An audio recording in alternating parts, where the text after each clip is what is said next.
Hey guys, welcome back to my next art book preview video. This week we're going to be looking at the new Fantastic Worlds of Frank Frazetta mini edition. So this is the smaller edition that we're going to be looking at. I'm going to flick through this on camera, but first of all, just wanted to compare the two. So I'm not sure if this will even show on camera, but this one is, I think, about 468 pages, extremely heavy. And this one, just to give you a comparison of the thickness there, I'm losing my grip, is about, this one's 480 pages. Sorry, I've not got that very central.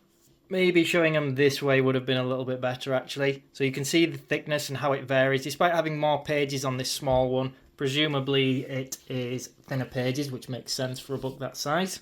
In case that wasn't clear, I will put up some pictures as well. Oh, look at my mucky fingerprints that I've just got on it. My hands are clean, I swear. But yeah, it's hard to actually show these side by side on camera because I can't even fit it on. But this is pretty much it in comparison. Hopefully that helps if you were looking between the two.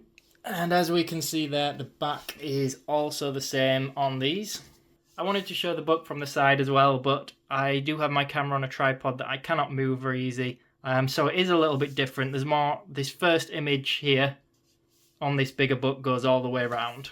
This first bigger one has a dust jacket on it. I think that's what you call it, a sleeve even. And this is what the hardback looks like underneath.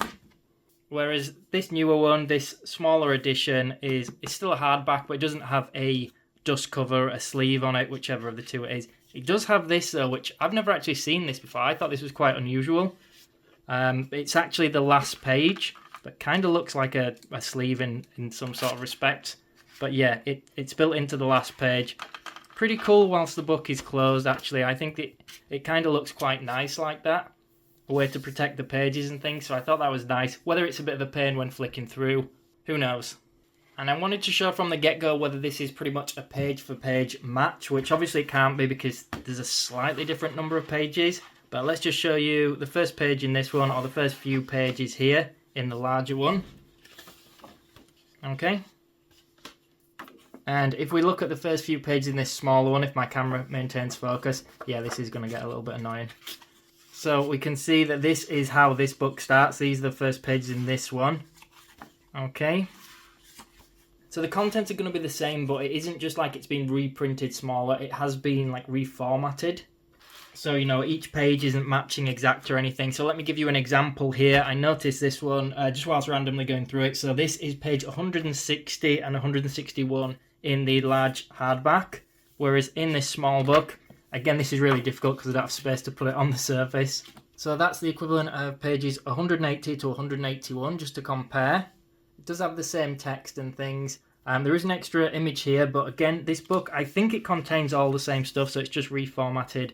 Probably find them, you know, in slightly different places. So if we turn an extra page or two just to compare, again, the content is the same. It's pretty cool on these ones where they're filling a full page, because some of them, as we're going to see, do have large borders. So I've removed the larger one now. I just wanted to compare the two. In case you're like me, that's the kind of thing I would have been looking for when deciding on buying between the books. So I thought maybe that would be helpful for people.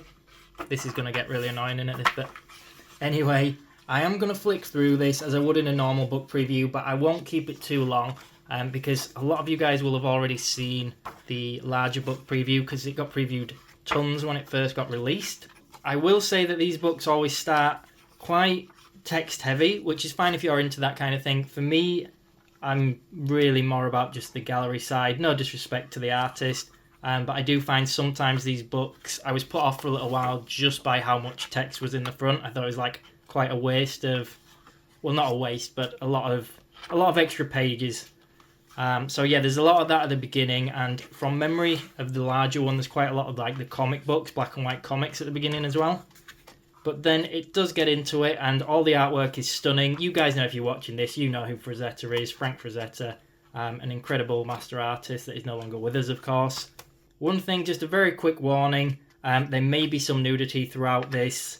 Again, you guys already know this, what to expect with Frank Frazetta, but he does draw very beautiful women, sometimes in like compromising damsel in distress type situations, you know, and with nudity and things like that.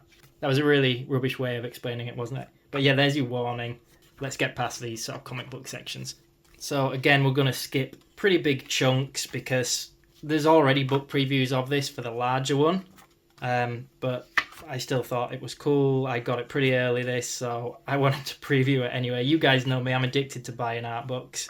This book is just over 15 centimeters by 21 centimeters, a little bit more than that, and this is over a kilo. The other one, I cannot remember the exact sizes for that large one, but I know it was close to 5 kilos. And yeah, it feels like a huge book. Again, sorry that I am skipping some nudity because honestly, Frank Frazetta's nude scenes are incredible. He really shines when he draws beautiful women.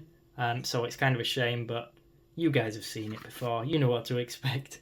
Now, in terms of price, that first larger book is usually it's like £150 on the Taschen website. Taschen are the ones that publish this. But you can find it new for probably closer to about 120. So it's an expensive book. It's well worth it, in all honesty. I put it off for a while. Sometimes you might find a sale on Taschen.